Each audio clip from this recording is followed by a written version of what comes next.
ठीक है भाई, तो आज का हमारा टॉपिक है सुपर नेटिंग या फिर समराइजेशन।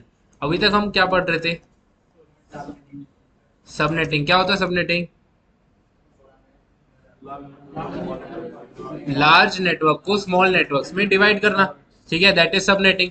और उन छोटे नेटवर्क्स को हम क्या कहते थे? सबनेट्स या सब नेटवर्क्स। ठीक है। अब उसका जस्ट ऑपोजिट आया यहाँ पे सुपर नेटिंग, या फिर क्या कहते हैं इसको? समराइजेशन। समराइजेशन जो है वो एक तरीके की टेक्निकल टर्म है। Super netting is just a casual term. आपको समराइजेशन से रेफर्ड टर्म्स काफी मिलेंगी बुक्स के अंदर और रियल वर्ल्ड में जब भी आप यूज करोगे। ठीक है, समराइजेशन एंड समराइज्ड नेटवर्क। ठीक है। अब पढ़ते हैं समराइजेशन होता क्या है। It is a process of combining and representing different subnets into a single summarise network. अभी तक हम क्या कर रहे थे? एक बड़ा नेटवर्क था, उसको डिवाइड कर रहे थे छोटे छोटे नेटवर्क्स में। अब क्या कर रहे हैं? छोटे छोटे नेटवर्क्स को कंबाइन कर रहे हैं और रिप्रेजेंट कर रहे हैं उसको कैसे? एक सिंगल नेटवर्क के अंदर। ठीक है। यूज किस कहाँ होता है ये? Use to compress the size of the routing table in a router. ठीक है, सबको बताया था मैंने, राउटर जो डिसीजन लेता है वो किसके बेसिस पे लेता है? राउटिंग टेबल के बेसिस पे। ठीक है। तो जो साइज होता है राउटिंग टेबल का, उसको रिड्यूस करने के लिए हम यूज करते हैं समराइजेशन।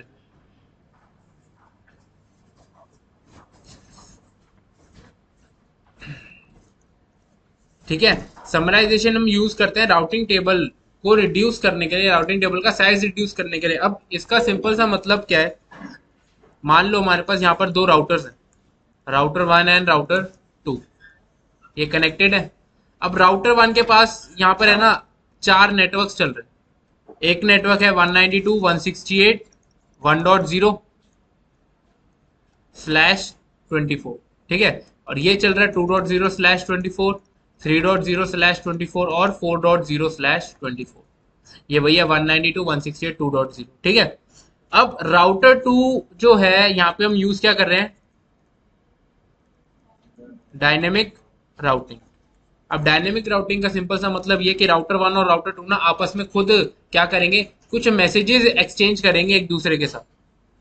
ठीक है। राउटर वन कुछ मैसेज एक्सचेंज करेगा, राउटर टू कुछ मैसेज एक्सचेंज करेगा। और उस मैसेज के अंदर क्या होगा? उस मैसेज के अंदर होंगे ये नेटवर्क्स, कि भाई राउटर टू के पास ये नेटवर्क्स हैं और राउटर वन के पास जो जो नेटवर्क्स होंगे, राउटर वन उन नेटवर्क्स को देगा राउटर टू को। ठीक है। अभी बस ये समझो। तो अगर राउटर टू के पास चार नेटवर्क्स चल रहे हैं, तो ऐसे वो चार नेटवर्क बनाएगा, ये चार मैसेज बनाएगा, है ना? चार अलग अलग नेटवर्क की जानकारी देने के लिए, या फिर क्या करेगा? एक सिंगल मैसेज देना है तो इन चारों नेटवर्क्स का एक बड़ा मैसेज तैयार करेगा और आर वन की तरफ सेंड कर देगा। अभी तक क्या कर रहा था कि भाई चार नेटवर्क थे अलग अलग, चार छोटे छोटे मैसेज भेज रहा था, या फिर एक सिंगल बड़ा मैसेज आर वन की तरफ भेज रहा था। और आर वन भी क्या कर रहा था? आर वन के पास एक अपना राउटिंग टेबल होगा, राउटिंग टेबल में एंट्रीज बन जाएंगी। राउटिंग टेबल के अंदर एंट्रीज बन जाएंगी कि भाई 1.0 का एक नेटवर्क है, 2.0 का एक नेटवर्क है, 3.0 है, 4.0 है। ठीक है। यहाँ पे 1.0 की एंट्री रहेगी, 2.0, 3.0 और 4.0। चार नेटवर्क थे और चार अलग अलग मैसेज आए, तो चार अलग अलग एंट्री बन गई राउटर वन के राउटिंग टेबल के अंदर। अब मान लो यहाँ पर अभी तो चार चल रहे हैं, रियल वर्ल्ड में चार थोड़ी होंगे, रियल वर्ल्ड में काफी सारे होंगे। अब हम आर वन की राउटिंग टेबल तो ऐसे काफी जल्दी फुल हो जाएगी।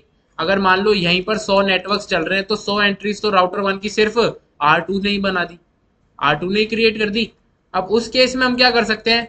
हम इन छोटे छोटे नेटवर्क्स को रिप्रेजेंट कर सकते हैं एक सिंगल समराइज नेटवर्क में। मान लो इन चारों के लिए मैंने क्या करा कि भाई एक अलग अलग पैकेट ना भेज के इन चारों का एक ही मैसेज तैयार करे और उस मैसेज में नेटवर्क क्या रख दे? 192.168.0.0/60। ये एक सिंगल समराइज नेटवर्क निकाल दिया मैंने, और ये कैसे निकला भी बात करेंगे। बस करो कि इन चारों को रिप्रेजेंट कर दिया मैंने एक इस सिंगल नेटवर्क के अंदर। तो अब एक सिंगल नेटवर्क बन गया, तो कितने मैसेज जाएंगे? एक ही मैसेज जाएगा राउटर वन के पास। और राउटर वन के पास अब एंट्री भी कितनी बनेगी? एक ही मैसेज गया तो एक ही एंट्री बनेगी, 192.168.0.0/16। अब यहाँ पर चार हो, पांच हो, छह हो, जितने भी नेटवर्क्स हो, सबको हमने रिप्रेजेंट कर दिया एक नेटवर्क से, और उसी एक नेटवर्क की एंट्री राउटर वन के इस राउटिंग टेबल के अंदर आ गई। ठीक है। अब हर नेटवर्क के लिए अलग अलग एंट्री मेंटेन करने की जरूरत नहीं है। ठीक है। इसलिए यहाँ पे यूज, एक मिनट, मुझे बोलने दिया करो पहले। ठीक है, इसलिए इसको कहा गया कि भाई हम क्या कर रहे हैं, राउटिंग टेबल का साइज कंप्रेस कर रहे हैं या फिर रिड्यूस कर रहे हैं। किस हिसाब से कर रहे हैं, अब अगर मान लो राउटिंग टेबल के लिए कुछ डेडिकेटेड, हर टेबल के लिए कुछ स्पेसिफिक साइज होता है। मान लो कि भाई साइज हम एंट्रीज में रखते हैं कि भाई राउटिंग टेबल में राउटर हमारा एक लो स्पेसिफिकेशंस का है, तो एक राउटिंग टेबल में कितनी एंट्रीज मेंटेन हो सकती हैं, 100 एंट्रीज करते ही राउटर की राउटिंग टेबल हो गई फुल। तो अब अगर कोई नया मैसेज आएगा तो क्या उसकी राउटिंग टेबल में एंट्री मेंटेन हो पाएगी, नहीं हो पाएगी। तो ये प्रॉब्लम है ना। तो इस चीज को रिड्यूस करने के लिए हमने क्या करा, 100 की जगह या जितने भी समराइजेशन नेटवर्क थे उन सबको छोटा करने लगे, ताकि हम राउटिंग टेबल को साइज को कम कर सकें, जिससे कि ज्यादा से ज्यादा नेटवर्क हम राउटिंग टेबल में ऐड कर सकें। हाँ भाई अब बोलो। बिल्कुल। ठीक है, इतनी बात क्लियर हुई। अब बात करते हैं कि यार हम कर कैसे सकते हैं। मान लेते हैं पहला नेटवर्क है हमारे पास 192.168.100.0 रख देते हैं /24।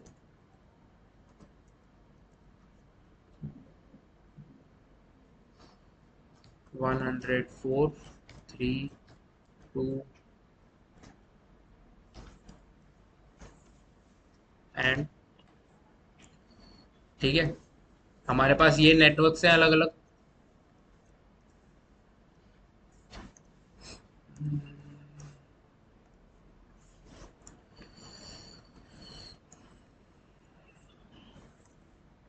अब हमें क्या करना है, इन नेटवर्क्स को रिप्रेजेंट करना है into a single summarised network.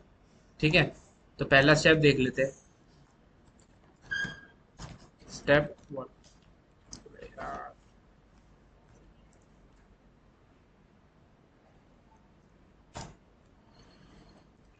Step 1 है हमारा determine the changing octet starting from left and convert it into,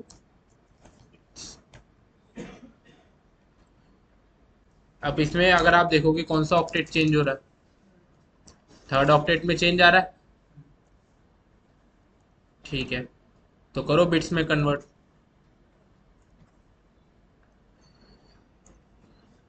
ठीक है भाई, आंसर्स मैच कर लो, यही आ रहा है। किसी को कोई डाउट है कि कैसे कन्वर्ट हुआ बिट्स में? ठीक है, तो यहाँ पे फर्स्ट स्टेप क्या था, determine the changing octet. Changing octet हमने डिटरमाइन कर लिया भाई, कौन सा ऑक्टेट है, थर्ड। थर्ड ऑक्टेट है, और इसमें यहाँ पे एक बात कह रहा है कि स्टार्टिंग फ्रॉम लेफ्ट, आपको हमेशा लेफ्ट से स्टार्ट करना है। अब अगर मान लो यहाँ पर वैल्यूज होती 192, 168, 100.10, यहाँ पे होती 101.11, 102.13, ऐसा कुछ वैल्यू होती। तो अब यहाँ पे चेंजिंग ऑक्टेट कौन सा है, थर्ड। थर्ड है। फोर्थ, फोर्थ को हम कंसिडर नहीं करेंगे क्योंकि हम लेफ्ट से स्टार्ट कर रहे हैं। जो पहला ऑक्टेट चेंज होता दिख गया, हमें उसी में चेंजेस करने, उसी के हिसाब से अपनी अपने आंसर को फॉर्मुलेट करना है। ठीक है, तो यहाँ पे हमारा स्टेप 1 कंप्लीट हो गया। आगे चलते हैं।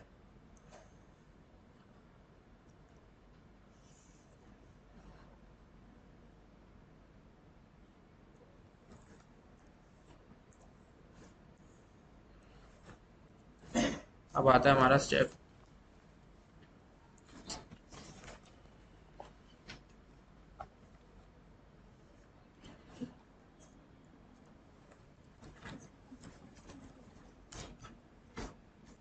स्टेप 2 है डिटरमाइन द कॉमन बिट्स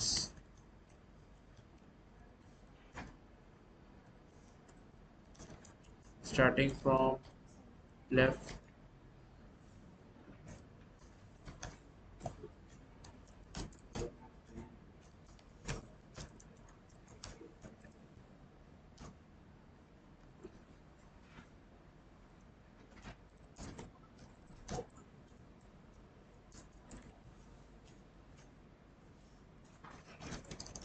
अगला स्टेप क्या है, determine the common bits starting from left and out of those common bits, कौन कौन सी बिट्स मार्क करनी है हमें। अब अगर इसके हिसाब से हम यहाँ पे बात करें तो कॉमन बिट्स कौन सी है,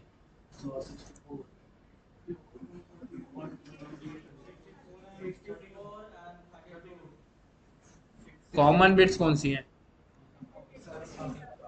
कॉमन बिट्स तो पहली चार है ना। बिल्कुल। ये वाली बिट हमारी कॉमन है। कॉमन बिट हम कैसे देखेंगे भाई? या तो वो ऑफ होनी चाहिए सब में या फिर ऑन होनी चाहिए। तो वो कॉमन है सबके अंदर। तो इस केस में हमारी कॉमन बिट्स कितनी है? ये जो चार बिट्स हैं ये कॉमन है। And out of these four common bits हमें कौन सी बिट्स मैच करनी है? तो ऑन बिट्स कौन सी है हमारे पास? ये ऑन बिट्स हो गई। इतनी बात क्लियर है? ठीक है। अब हमें डिटरमाइन क्या करना है? हमारा समराइज नेटवर्क। बस डिटरमाइन द समराइज्ड नेटवर्क। 192 168 ये दोनों तो सेम रहेंगे क्योंकि ये पहले भी सेम थे। चेंज कौन सा ऑक्टेट हो रहा था? थर्ड वाला। अब जैसे ही थर्ड वाला ऑक्टेट चेंज हो रहा था तो फोर्थ वाले ऑक्टेट की वैल्यू क्या होगी? ठीक है। अगर सेकेंड ऑक्टेट चेंज हो रहा होता तो सेकेंड ऑक्टेट की वैल्यू हमें ढूंढनी होती। थर्ड और फोर्थ क्या हो जाते? Zero and zero. और एक हमें कैलकुलेट करनी है स्लैश वैल्यू। स्लैश वैल्यू भी तो डिटरमाइन करेंगे। ठीक है। तो ये चीजें हमें फाइंड करनी है। यही हमारा समराइज नेटवर्क है। अब यहां पर बात करते हैं कि ये चीजें फाइंड कैसे करें। अब बात ही आती है, पहले समझ लो। अगर आपको वो मिसिंग ऑक्टेट की वैल्यू फाइंड करनी है, ये वाला है ना हमारा third octet missing. Missing octet की वैल्यू फाइंड कैसे करेंगे? जो भी हमारी ऑन बिट्स की वैल्यू है उसको हम प्लस कर देंगे। 64 प्लस 32। ठीक है। बस क्या करना है, जो हमारी ऑन बिट्स है उनकी वैल्यू को ऐड कर देना है। This is 96।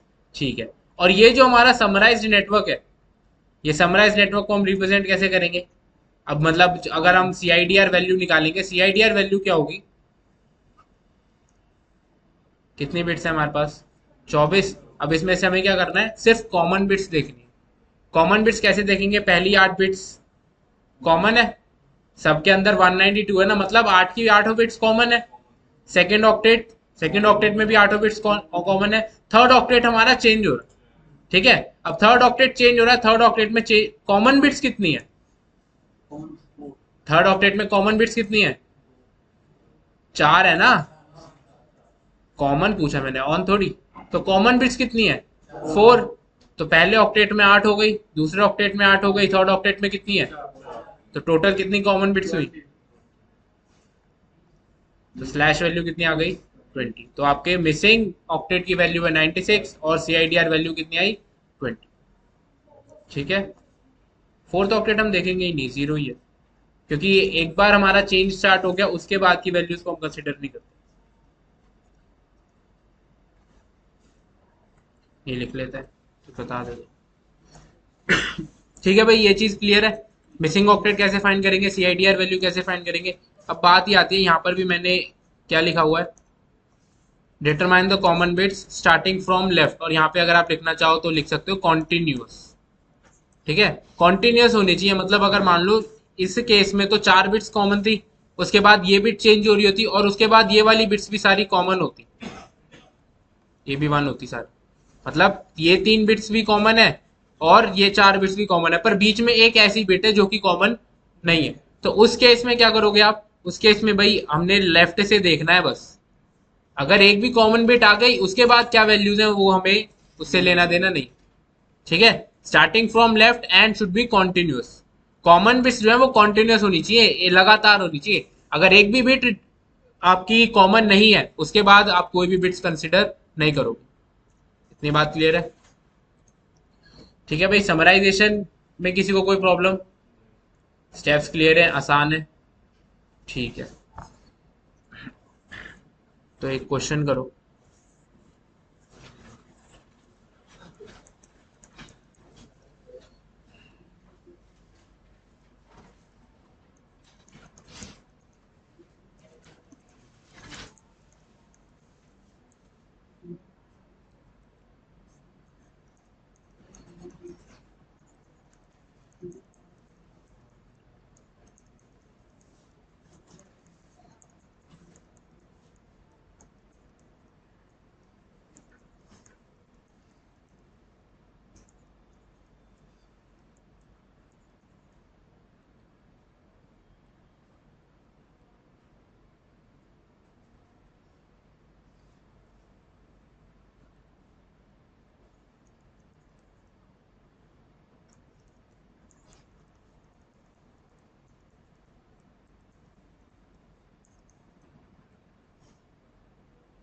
स्लैश वैल्यू हो ना हो उससे फर्क नहीं पड़ता।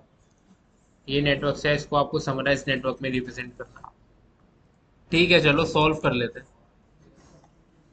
अच्छा ये बताओ, चेंजिंग ऑक्टेट कौन सा है?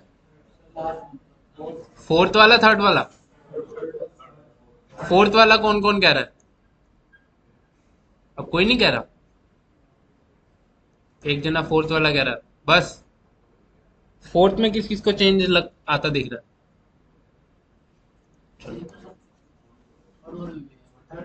फोर्थ को कंसिडर करोगे आप या थर्ड को करोगे, ये पूछ रहा हूँ। किसको? थर्ड को कंसिडर करेंगे ना। पहला स्टेप क्या है हमारा? Determine the changing octet starting from left. तो ये चीज तो मैंने डिस्कस भी करी थी कि भाई अगर दो ऑक्टेट में चेंज हो रहा है तो आप कहां से देखोगे?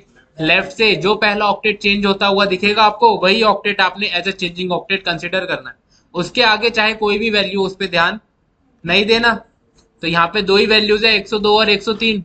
इसको आप अगर कंसिडर करोगे तो 0 1 1 0, 32 16, 0 0 1 1, ये हो गया ना।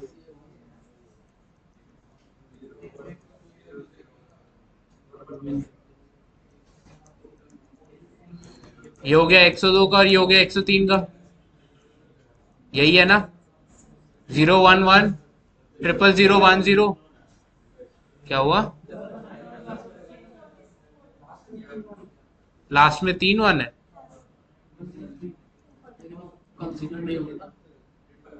अच्छा हाँ, ये तो ठीक है, ठीक है, ठीक है।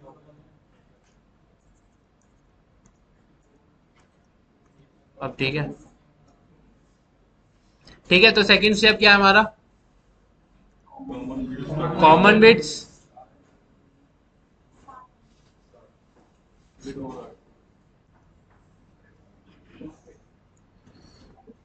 अरे क्या बात है।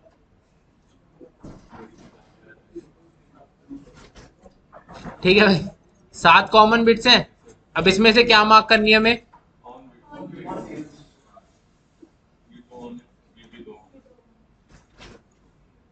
ठीक है, अब इन बिट्स की क्या करना है? 172.10.0 स्लैश वैल्यू कैलकुलेट करनी है। ये दो चीजें फाइंड करनी है। ठीक है, तो अब अगर इनकी वैल्यू कैलकुलेट करेंगे, ये है हमारा 64 और ये है 32, 8 और ये है 4 और 2। तो ये कितना हो गया? 96, 100। ठीक है, स्लैश वैल्यू कैलकुलेट करने के लिए पहले ऑक्टेट में 8 बिट्स कॉमन, दूसरे ऑक्टेट में 8 बिट्स कॉमन और तीसरे ऑक्टेट में कितनी बिट्स हैं? 7। तो कितना हो जाएगा? तो ये आएगा आपका आंसर। ठीक है, अब चाहो तो इस पर्टिकुलर आईपी के सबनेटिंग भी करके देख सकते हो। तो आपको पता लगेगा ये जितनी भी सारी आईपीज आ रही हैं, जब आप रेंज निकालोगे ना, ब्लॉक साइज निकाल, वो ब्रॉडकास्ट आईडी निकालना, तो आपको पता लग जाएगा कि ये जितने भी आईपीज हैं, ये सारी उस पर्टिकुलर रेंज के अंदर ही आएंगी। ठीक है, इतनी बात क्लियर है? एक और क्वेश्चन कर लो।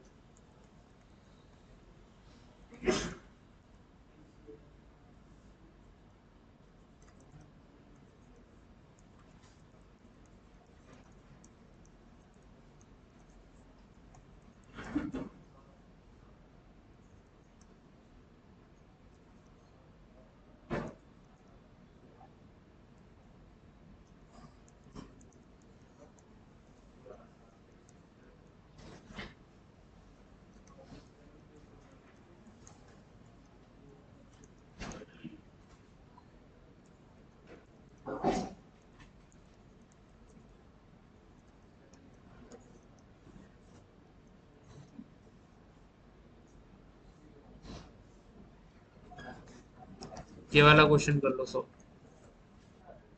चलो ठीक है भाई, तो सबसे पहला स्टेप क्या है? Changing octet. कौन सा ऑक्टेट है चेंजिंग? सेकेंड। ठीक है, क्या क्या वैल्यूज हैं? 100,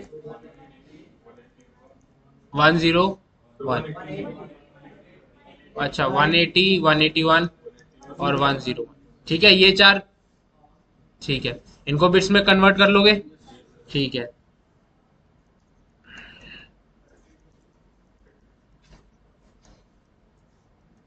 ये आ रहा है? ये नहीं आ रहा? ये नहीं आएगा? 32?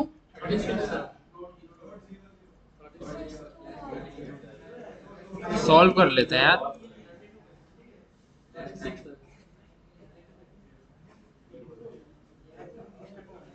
गलत है यार। हाँ, पहली बिट 0, 1 1,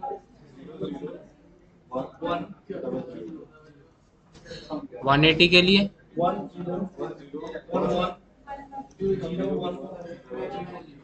ठीक है, इसमें भी जो भी आएगा 101 समथिंग करके आएगा, और वन इसमें भी 011। तो एक भी कॉमन बिट नहीं है। अब एक भी कॉमन बिट नहीं है तो एक भी क्या होगा?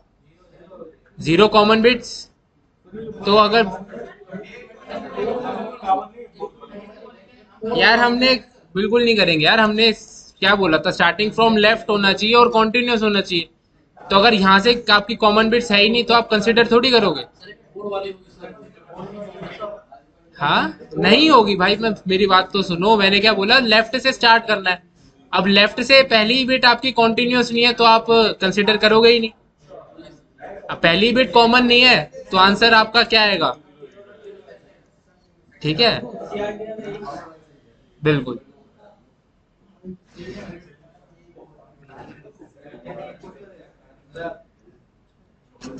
मुझे लगा था सही करोगे यार। अरे भाई, कॉमन बिट्स काउंट करोगे, उसमें से ऑन काउंट करते।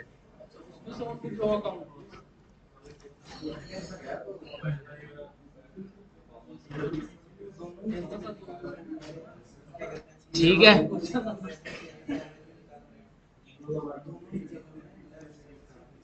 ठीक है भाई। तो यही दो सिनेरियोस थे जिसमें लोग फंस सकते थे, तो तुम फंस गए। ठीक है, अच्छी बात है। तो अब अगर कोई नॉर्मल क्वेश्चन आएगा, नॉर्मल क्वेश्चन तो सॉल्व कर ही लोगे। जहां फंस सकते थे वो मैंने करवा दी। बेसिक होता जो मैंने पहले कराया था। ठीक है भाई, आगे चलते हैं। ठीक है, तो यार हमारे पास अब हम एक टॉपिक पढ़ रहे हैं, FLSM। FLSM is fixed length subnet mask. ठीक है, इसका कॉन्ट्ररी टॉपिक आता है VLSM। तो जो आज के रियल वर्ल्ड एनवायरनमेंट में या आज के टाइम पे भी यूज होता है, वो कौन सा कॉन्सेप्ट है? VLSM का। VLSM ही यूज होता है, FLSM अब यूज नहीं होता। तो पहले देख लेते हैं यूज क्यों नहीं होता। टास्क है हमारा, you are required to design a subnet mask. Subnet mask design करना है according to the requirements of the different departments of the company. और यहाँ पे लिखा हुआ है keep the wastage of IP addresses to a minimum. और एक आईपी एड्रेस दिया हुआ है आपके पास। तो ये जो आईपी है ये क्या है? एक नेटवर्क आईडी। ये एक नेटवर्क आईडी है, /24 के हिसाब से ये एक नेटवर्क आईडी हुई 0 की। तो 0 की ये नेटवर्क आईडी है। ये क्या करा? कंपनी ने खरीद लिया। किससे? ISP से। कंपनी ने ये पर्टिकुलर आईपी खरीद ली। अब अगर ये पर्टिकुलर आईपी खरीद ली तो इसके अंदर नंबर ऑफ होस्ट कितने आएंगे इस पर्टिकुलर नेटवर्क में? 254। ठीक है, 254 नंबर ऑफ होस्ट, यानी 254 आईपी एड्रेसेस ये यूजर्स को असाइन कर सकता है। अब इन 254 में से हम क्या चाहते हैं? हमने कंपनी के नेटवर्क को, इस पर्टिकुलर बड़े नेटवर्क को छोटे पार्ट्स में डिवाइड करना है, जिसका एक डिपार्टमेंट है HR, एक है सेल्स, एक अकाउंट्स और एक IT। और इनकी जो रिक्वायरमेंट है 12 यूजर्स, 25 यूजर्स, 6 और 51, इसके हिसाब से यहाँ पर लिखा हुआ है। ठीक है, जो जो इनकी रिक्वायरमेंट है। तो अब इसके हिसाब से हमें क्या करना है? सॉल्व करना है। तो सबसे पहला अगर मैं बात करूं HR की, HR में नंबर ऑफ यूजर्स कितने चाहिए? 12। ठीक है, सेल्स में, अकाउंट्स, IT में, तो जिसमें सबसे ज्यादा यूजर्स चाहिए होते हैं उसमें से हम स्टार्ट करेंगे। जिसमें सबसे ज्यादा चाहिए उससे स्टार्ट करेंगे, क्योंकि अगर आप मान लो यहाँ पर, चलो स्टार्ट ही करते हैं। IT को कितने यूजर्स चाहिए? 51। तो 51 यूजर्स चाहिए तो क्या रहेगा? सबनेट मास्क क्या रहेगा? बताओ। हमें इस बड़े नेटवर्क को छोटे नेटवर्क में डिवाइड करना है, जिसमें होस्ट की रिक्वायरमेंट कितनी है? 51। क्वेश्चन याद है ना, हमने सॉल्व करे थे। क्या सबनेट मास्क होगा? करो डिटरमाइन। कैसे करोगे? नंबर ऑफ होस्ट निकालेंगे। नंबर ऑफ होस्ट का फॉर्मूला क्या होता है? n-2। ठीक है, 2 की पावर n-2। n क्या है? Of bits. तो कितनी ऑफ बिट्स रखनी पड़ेगी? 6। n की वैल्यू रखनी पड़ेगी 6, यानी कि ऑफ बिट्स। अब अगर ऑफ बिट्स 6 है तो ऑन कितनी हो गई? कितनी हो गई? अरे टोटल बताओ। 26। 26 ऑन बिट्स हो गई टोटल। 24 हमारे पास पहले से थी, और 2 और ऑन है, तो टोटल कितनी हो गई? 26 हो गई ना। अगर ऑफ बिट्स 6 है तो 32 में से माइनस कर दो, सिंपल सी बात है। तो 26 आ गई। तो आईटी वाले को स्लैश वैल्यू क्या साइन हुआ? /26। अब /26 के हिसाब से अगर मैं पहला ब्लॉक निकालू, पहला ब्लॉक क्या निकलेगा?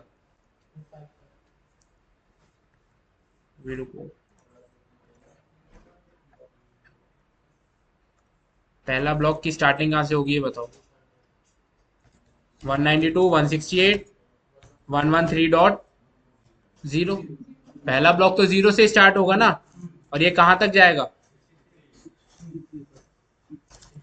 192, 168, 113.63। इतनी बात यहां पे किसी को कोई प्रॉब्लम? ठीक, काम करते हैं।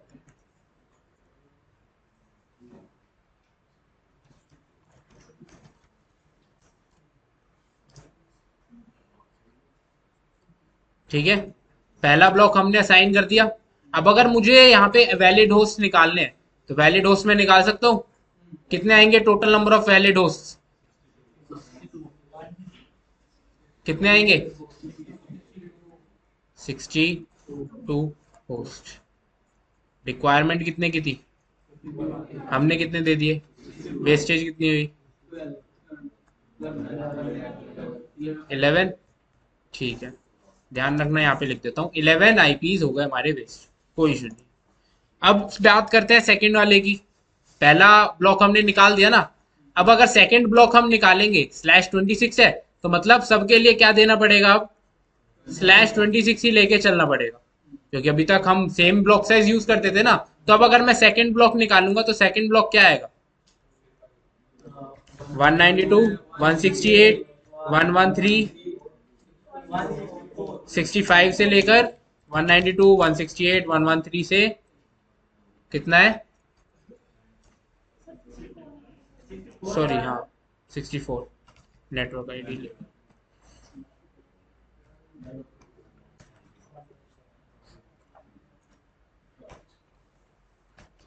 ठीक है, 127 तक। किसी को कोई डाउट है? सेकंड ब्लॉक यही बनेगा। ठीक है, अब अगर इसके हिसाब से हम देखें, कितने होस्ट दिए हमने? 62 होस्ट ही रहेंगे। रिक्वायरमेंट कितनी की थी? 25। तो वेस्टेज कितनी हो गई? सही बोल रहा हूँ ना? ठीक है, आगे चलते हैं। एचआर वाले डिपार्टमेंट को आईपी दे देते हैं। ब्लॉक क्या रहेगा? 192, 168, 113.128, 192, 168, 113.191। ठीक है, कितने होस्ट दिए? 62। वेस्टेज कितने की हुई? ठीक, अगला ब्लॉक क्या बनेगा?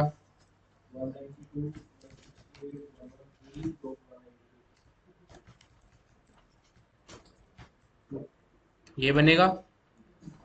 होस्ट कितने दिए हमने?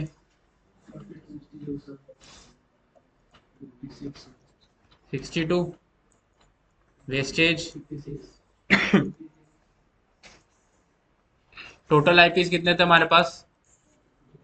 उसमें से हमने असाइन कितने करे ये, और अगर आप वेस्टेज कैलकुलेट करोगे तो टोटल वेस्टेज कितनी आएगी? 100, 117। ठीक है, 154 आईपीज मतलब 254 में से 154 आईपीज हमारे क्या हो गए, वेस्ट। तो मतलब यूज कितने हुए, बस 100 आईपीज की रिक्वायरमेंट थी और उसके चक्कर में 154 आईपीज खामखा वेस्ट हुए। अब वेस्ट कैसे हुए, आप ये भी कह सकते हो कि यार एचआर को सिर्फ 12 की रिक्वायरमेंट थी पर उसको मिले कितने, 62। अकाउंट्स डिपार्टमेंट को 6 यूजर्स की रिक्वायरमेंट थी, उसको भी कितने मिले। अब मान लो ये 62 में से 6 56 आईपीज हमारे पास वेस्ट है ना, रखे हुए हैं। कब तक यार, हो सकता है अकाउंट्स डिपार्टमेंट को फ्यूचर में कभी यूज पड़े। फ्यूचर में यूज पड़ेगा तो यार 56 आईपीज का यूज थोड़ी पड़ेगा।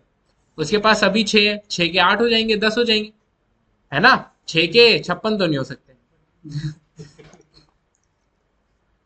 ठीक है। तो अभी तक हम क्या कर रहे थे, अभी तक हमने जो पढ़ा वो यही था, एफएलएसएम। हम जो अभी तक सबनेटिंग कर रहे थे वो फिक्स्ड लेंथ सबनेट मास्क ही लगा रहे थे। मतलब हमने एक बार ब्लॉक साइज या एक बार सबनेट मास्क निकाला और उसी के हिसाब से सारे ब्लॉक्स जो है हमने क्या कर दिए थे, डिवाइड। ठीक है। अब इसी का ऑल्टरनेट है हमारे पास वीएलएसएम। वीएलएसएम में क्या होगा, नाम से ही क्लियर है, बिल्कुल, वेरिएबल लेंथ सबनेट मास्क। अब इसके अंदर क्या करेंगे हम, अब ये जो हम सबनेट मास्क हमने पहले क्या करा था, आईटी था, आईटी में 51 की रिक्वायरमेंट थी और 51 के हिसाब से हमने एक सबनेट मास्क निकाला या सीआईडीआर निकाली और उसके हिसाब से सारे ब्लॉक्स बन गए थे। वीएलएसएम में हम क्या करेंगे, हम हर बार सबनेट मास्क निकालेंगे रिक्वायरमेंट के हिसाब से। इसका क्या मतलब है, ये कॉपी कर लेते हैं एक बार।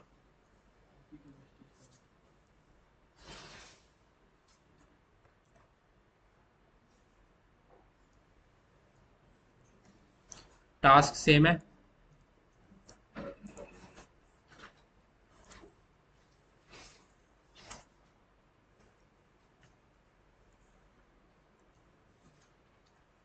ठीक है, ये तो रहने देते हैं, बस बाकी सब हटाना ना। मैं पहला तो अगर हम निकाल चुके हैं, पहला तो यही आएगा, पहला ब्लॉक तो यही बनेगा, ठीक है।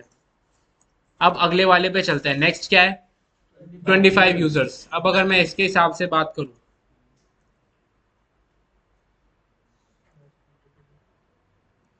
तो होस्ट कितने आएंगे इस पे, अगर मैं मेरे को नंबर ऑफ होस्ट निकालने हैं, फॉर्मूला क्या होगा, 2n-2, एन कितना रखेंगे हम, 5। तो स्लैश वैल्यू कितनी आ गई, /32, स्लैश नहीं नहीं सॉरी 27, ठीक है। स्लैश वैल्यू 27 आ गई, स्लैश वैल्यू 27 का मतलब ब्लॉक साइज कितना है, 32 का है ना ब्लॉक साइज, 113। लास्ट ब्लॉक हमारा कहाँ खत्म हुआ है, तो ये वाला ब्लॉक कहाँ पे शुरू होगा, 64। इसका ब्लॉक साइज क्या है, /27 के हिसाब से सॉल्व करना है अब हमें, ठीक है। अब /27 के लिए सबनेट मास्क क्या आएगा, ठीक है, ब्लॉक साइज 256 माइनस 224 कितना आया, 32। और हमारा ब्लॉक का हमने शुरू करा है 64 पे, तो खत्म कहाँ पे होगा, 113 डॉट, क्लियर है। 64 से 95 कैसे आया सबको पता है, ठीक है। ब्लॉक साइज प्लस करके -1 करा है, बस दैट्स इट, ठीक है। अब हमारे पास यहाँ पर ये बात ये शुरू हुआ है कहाँ पे, 95 पे। अब अगले बात पे चलते हैं, एचआर। एचआर के लिए अगर मैं होस्ट निकालू, फॉर्मूला क्या है, 2n-2, एन कितना रखेंगे, 4, ठीक है। स्लैश वैल्यू कितनी आएगी, 28। अब अगर /28 के हिसाब से सॉल्व करना है, सबनेट मास्क क्या आएगा, 255 255 255 डॉट 2, ब्लॉक साइज कितना है, 16, ठीक है। अब लास्ट हमारा ब्लॉक कहाँ पे खत्म हुआ है, इधर 192 168 113 डॉट 96 से शुरू होगा, 192 168 113 डॉट कितना आएगा, कितना 111। 96 प्लस 16 करोगे 112 आता है, -1 111। ठीक है, अगली चलते हैं अकाउंट्स के लिए। अकाउंट्स के लिए होस्ट निकालेंगे, 2n-2। n कितना आएगा? 3। ठीक है, अब होस्ट निकाल लो। ब्लॉक से ओ सबनेट मास्क कितना आएगा? /29। ब्लॉक साइज कितना? ब्लॉक साइज आ जाएगा 8। ठीक है, ब्लॉक बनाओ। 192.168.113.112 से लेकर 192.168.113.119। ठीक है, अब कैलकुलेट कर लो कि हमने कितने होस्ट असाइन करे और क्या वेस्टेज आई। अब यहाँ पर हमने कितने होस्ट असाइन करे? कितने करे? 30 होस्ट असाइन करे। रिक्वायरमेंट थी 25 की, वेस्टेज कितनी हुई? 5। यहाँ पर कितने होस्ट असाइन करे? रिक्वायरमेंट थी 12 की, कितनी वेस्टेज हुई? 2 आई। यहाँ पर 6 होस्ट असाइन करे और 6 की रिक्वायरमेंट थी, तो वेस्टेज 0। ठीक है, तो अब हमारे पास टोटल आईपी कितने थे? 254। उसमें से वेस्टेज कितनी हुई? 7, 7 और 11, 18 आईपी एड्रेसेस वेस्ट हुए। प्लस हमारा ब्लॉक कहां पे खत्म हो गया? 119। मतलब 120 से लेकर 255 तक अभी हमारे पास आईपी एड्रेसेस बचे रहे ना। अब हम चाहें तो इसको आईएसपी को वापस भी कर सकते हैं और अपने पैसे वापस ले सकते हैं, या फिर हम क्या कर सकते हैं, हम ये आईपी रख सकते हैं अपने पास कि भाई इन फ्यूचर अगर किसी डिपार्टमेंट को जरूरत पड़ेगी तो उसको दे देंगे, या फिर कोई पता लगे कोई नया डिपार्टमेंट या कोई नई टीम ऐड करनी हो।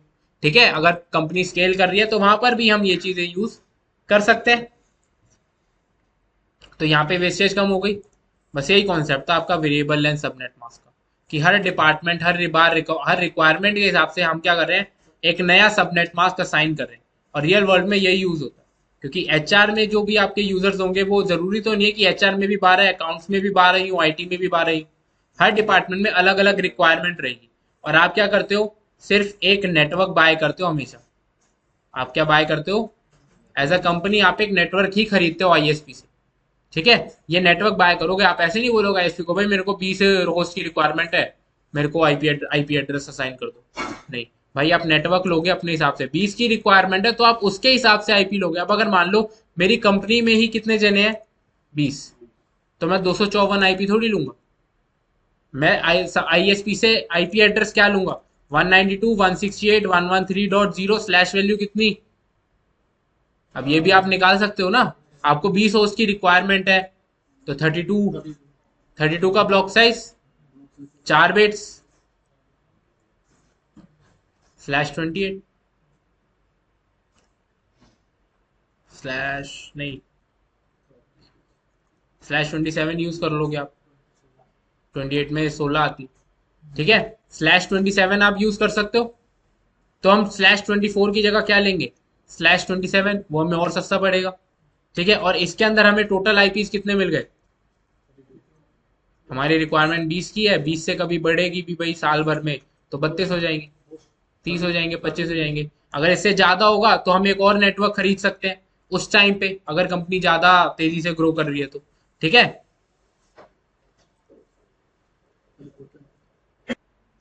ठीक है भाई, ये क्वेश्चन करना है अभी। टास्क है, ब्लॉक देना है आपको departments, keep the IP wastage to minimum, follow the order specified. आपके पास आईपी है ये 199.1.10.0 slash value 24। Order specified use करने के पीछे रीजन यही है कि भाई आप सबसे पहले आईटी वाले डिपार्टमेंट को ब्लॉक दोगे, फिर एचआर को दोगे, फिर management, operations and then sales. ठीक है, ऐसे आपको डिवाइड करना, मतलब ऐसे आपको ब्लॉक्स असाइन करते हुए चलना, ताकि आंसर सबके सेम आए। बस, चलो ठीक है भाई, तो डिस्कस कर लेते हैं। सबका ध्यान इधर, हमारे पास नेटवर्क ये चल रहा है। ठीक है, पहला किसको देना है? आईटी को। कितने यूजर्स है? 28। तो स्लैश वैल्यू या सबनेट मास्क कितना आएगा? /27, जिसके अंदर 30 यूजर्स होंगे। ठीक है, तो वेस्टेज कितने की हो जाएगी यहाँ पे, 2 की। ब्लॉक क्या होगा, 10.0 से लेकर 10.31। इतनी बात क्लियर है, ठीक है। सेकंड वाले पे चलते हैं, HR स्लैश वैल्यू 29, वेस्टेज कितने की होगी, 3। 8 यूजर्स होंगे, वो 6 यूजर्स होंगे, ठीक है। 8 का ब्लॉक साइज। अब अगर यहाँ पर नेक्स्ट ब्लॉक साइज, ब्लॉक क्या बनेगा, 10.31 दे चुके हैं ना हम यहाँ पे, 32 से 10.39, ठीक है। थर्ड पे चलते हैं, 12 यूजर्स चाहिए, तो स्लैश वैल्यू कितनी आ जाएगी, 28, वेस्टेज 2, ब्लॉक क्या बनेगा, 10.40,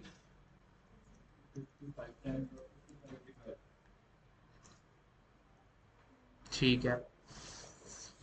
101 यूजर्स कितना आएगा, स्लैश 25, ब्लॉक साइज आएगा 126 का, इसलिए वेस्टेज कितनी हो जाएगी यहाँ पे, 25, 25 की वेस्टेज, ठीक है।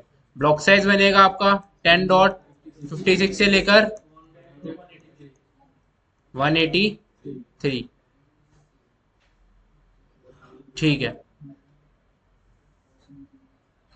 10.183, पांचवे पे चलते हैं, 12 यूजर्स, स्लैश वैल्यू 28, वेस्टेज 2, और ब्लॉक क्या बनेगा, 10.184 से लेकर 10.190,